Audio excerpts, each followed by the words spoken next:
de nouveau bienvenue sur ma chaîne. Donc pour cette deuxième partie de la vidéo consacrée aux articles et genres des substantifs, donc aujourd'hui nous allons voir le genre de ces fameux substantifs et vous allez voir que c'est un petit peu long, d'où le fait de l'avoir fait en deux parties. Vous êtes prêts? C'est parti!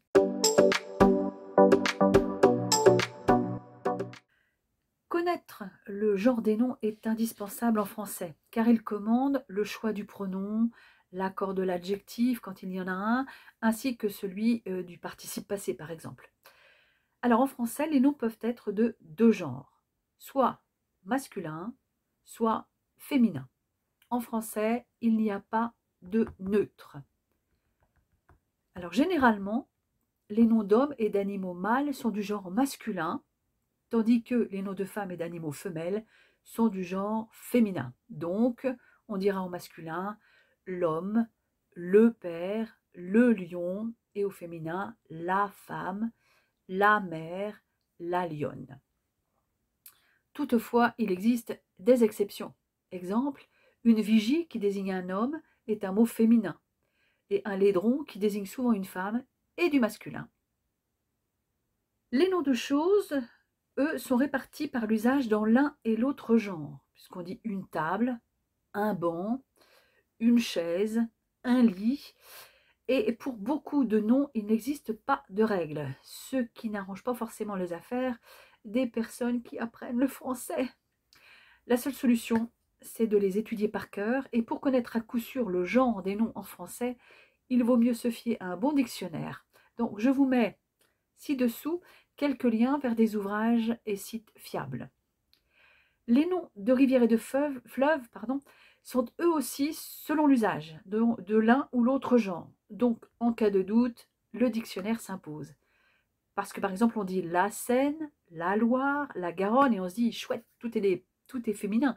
Mais non, on dit le Rhône. Donc, seul recours, le dictionnaire. En revanche, les noms de pays, quand ils se terminent par E, sont d'ordinaire féminins. Exemple, la France, la Belgique, la Norvège, mais il y a des exceptions, comme le Mexique, le Cambodge. Je crois qu'il n'y a que ces deux-là. Par déduction, vous devinez que la plupart des noms de pays qui ne se terminent pas par E sont masculins. Et vous avez raison, puisque, exemple, nous avons le Portugal, le Royaume-Uni, le Canada, le Japon. Alors, vous avez aussi de la chance, puisque quelques catégories de noms appartiennent à un genre déterminé. C'est le cas des noms d'arbres, qui sont ordinairement masculins, puisqu'on dit un chêne, un sapin, un frêne. Sont également masculins les noms de métaux, comme le fer, le cuivre,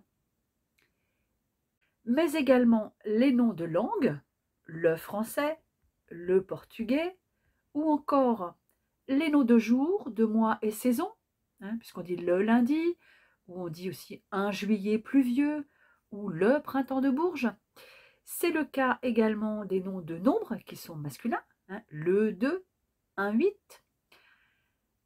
Par contre, sont habituellement féminins les noms de sciences, donc la physique, la chimie, mais il y a une exception, c'est le droit. Encore que le droit, je ne suis pas sûre qu'on puisse considérer ça comme une science. Alors, en outre, la présence de certains suffixes peut permettre de connaître le genre des noms. Mais là, je vous préviens, la liste est longue. Donc, les suffixes de noms masculins sont âge, aille, un, en, AND, ARD, EIN, etc. Il va y en avoir partout sur l'écran. Et quant aux suffixes de noms féminins, ce sont as, ad, AIE, AI2LE, AINE, AISON, ANCE, etc., etc. Donc, pour vous aider, bien entendu, je vous ai préparé des petits tableaux, ce qui sera quand même beaucoup plus facile pour vous y retrouver. Et je vous le répète, le plus simple, c'est encore le dictionnaire, parce que là, au moins, vous êtes sûr. Donc voilà le premier tableau consacré aux suffixes de noms masculins. Vous voyez qu'il y en a un certain nombre avec des exemples. Donc vous pouvez toujours faire une copie d'écran hein, pour pouvoir les avoir sous le coude ou les recopier si vous êtes plus courageux.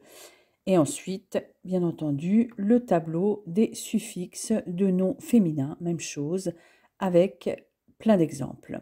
Sachant que ces deux tableaux, bien entendu, ne sont pas exhaustifs, hein. Il y a aussi plein d'autres suffixes, mais ce serait beaucoup trop long de vous les mettre tous. Donc, comme vous avez pu le constater, la liste de ces suffixes est déjà bien longue, mais il y a aussi les suffixes d'origine latine et grecque qui peuvent également donner une indication sur le genre des noms composés avec ces suffixes.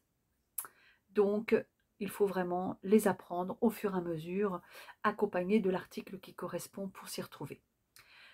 Alors, le nombre des noms, eh bien, les noms peuvent être au singulier, hein, nous l'avons vu, ou au pluriel, puisqu'on dit par exemple un chat au singulier et des chats avec un S au pluriel.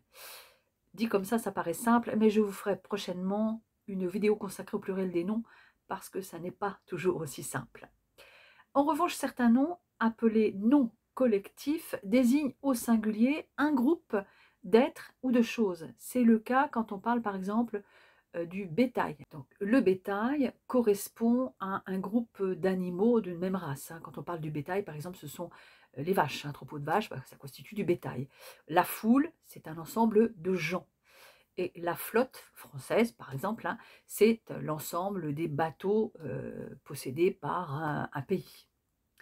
Alors nous allons maintenant parler de la formation du féminin, qui n'est pas forcément non plus quelque chose de simple.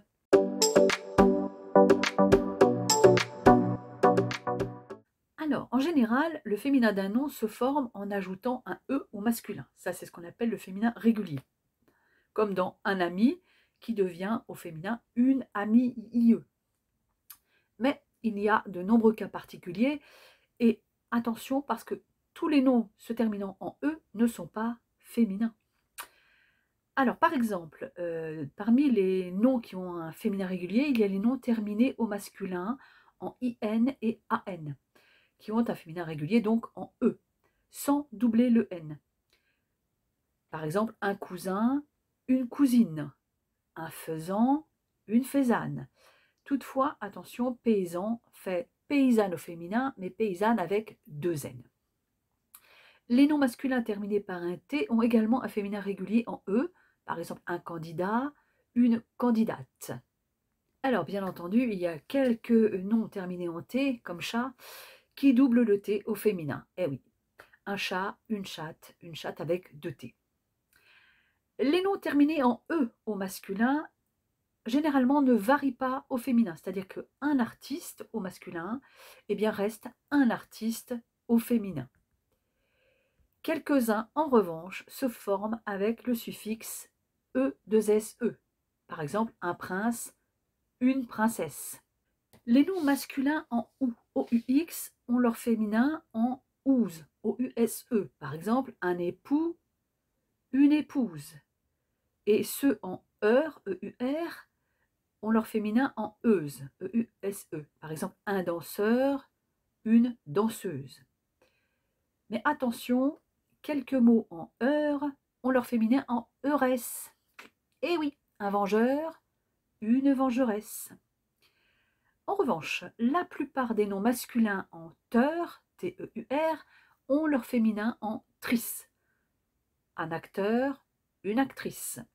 Un lecteur, une lectrice.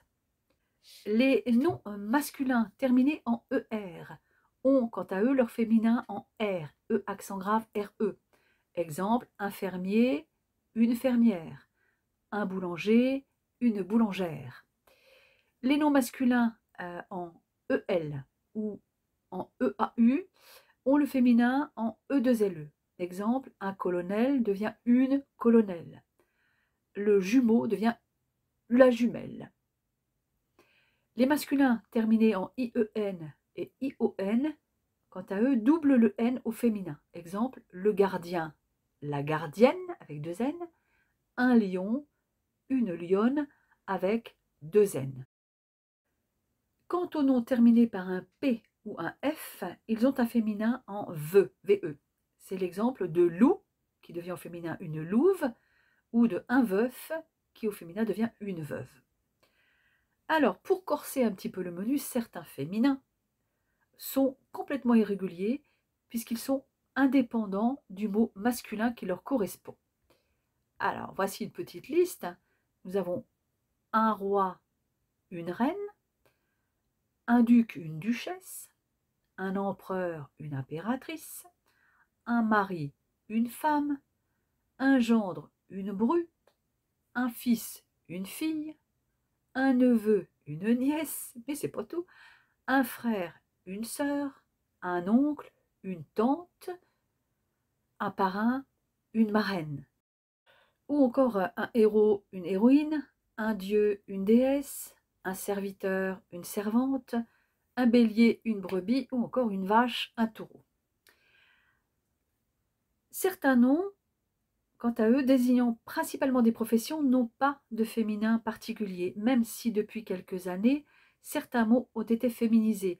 C'est le cas d'un auteur qui a son féminin, par exemple, comme une autrice, ou un professeur qui donne une professeure, ou encore un chef qui devient une chef avec deux F.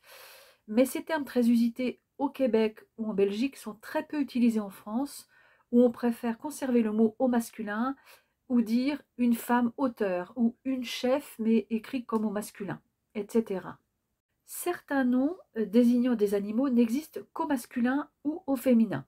Donc si l'on veut préciser, on est obligé de joindre à ces noms le mot mâle ou femelle.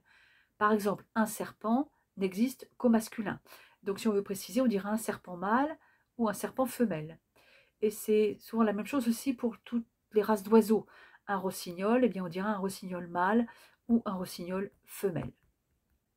Certains noms ont quant à eux un sens différent au masculin et au féminin. Par exemple, un manœuvre est un ouvrier non spécialisé, tandis qu'une manœuvre est un exercice ou un mouvement. Donc n'hésitez pas à consulter un dictionnaire car ces noms sont très nombreux en français. Pour vous citer quelques exemples, il y a le trompette et la trompette, le vase et la vase, donc évidemment vous pouvez vous y perdre. De plus, certains noms changent de genre en passant du singulier au pluriel. C'est le cas de amour qui est masculin au singulier et qui devient souvent féminin au pluriel.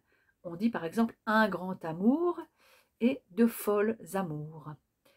Ça va être le cas aussi du mot délice qui est masculin au singulier et qui peut être féminin au pluriel. On dit un pur délice ou des délices merveilleuses. Ou encore le mot orgue qui est masculin au singulier et féminin au pluriel quand il désigne un seul instrument. Donc on dit un excellent orgue ou les grandes orgues. Et vous avez certains mots qui ne savent pas ce qu'ils veulent, ils hésitent entre deux genres. Par exemple, les mots après-midi, effluve, palabre, alvéole ou Pâques. Par exemple, on peut dire un bel après-midi ou une belle après-midi. Les deux sont corrects. Néanmoins, il faut savoir que l'Académie française a finalement opté pour la forme masculine, et ce pour deux raisons. D'une part, le masculin est d'usage plus courant, et d'autre part, le nom midi étant masculin, il semble logique que ce genre soit conservé dans le composé après-midi. Passons maintenant au mot gens, G-E-S, qui est normalement du masculin, et qui est toujours au pluriel. On dit il y a des gens très courageux, mais gens devient féminin si un adjectif le précède immédiatement, comme par exemple dans les vieilles gens, les bonnes gens ou les petites gens. Mais en revanche, s'il est suivi d'un adjectif attribut, eh bien ce dernier sera au masculin. Ce qui fait qu'on a un mélange. On a les vieilles gens au féminin et les vieilles gens sont polis au masculin. Quand je vous dis que c'est compliqué. Alors rassurez-vous, ces expressions sont peu utilisées. Alors il nous reste les mots chose et personne qui sont également des noms féminins, mais employés comme pronom indéfini, ils sont du masculin. On dit une chose intéressante, mais quelque chose d'important. Ou encore, on dit une personne vive, et par contre on dit mais personne n'est venu eu. Donc vu le nombre important d'exceptions et de formes irrégulières, La meilleure façon d'apprendre le genre des noms français, c'est de faire vos listes de vocabulaire avec l'article défini approprié ou l'article indéfini. Cela vous aidera à apprendre le genre avec le nom, puisque le genre fait partie du nom et il est plus facile de l'apprendre dès le début que d'essayer de revenir en arrière après des années d'études et de mémoriser les genres de tous les mots que vous avez déjà appris. D'autant qu'il existe pas mal de noms français avec des significations différentes selon qu'ils sont au masculin ou au féminin, comme nous l'avons vu dans quelques exemples. Donc je vous mets ci-dessous quelques liens pour vous aider à vous y retrouver. Donc cette vidéo est maintenant terminée. J'espère qu'elle vous a plu et surtout qu'elle vous sera utile. Bon, sachez que nous reviendrons très régulièrement sur les éléments de vocabulaire au cours des différentes vidéos sur les sujets divers et variés. Donc n'ayez pas d'inquiétude, vous allez enregistrer tout ça au fur et à mesure. Donc je vous dis à très bientôt.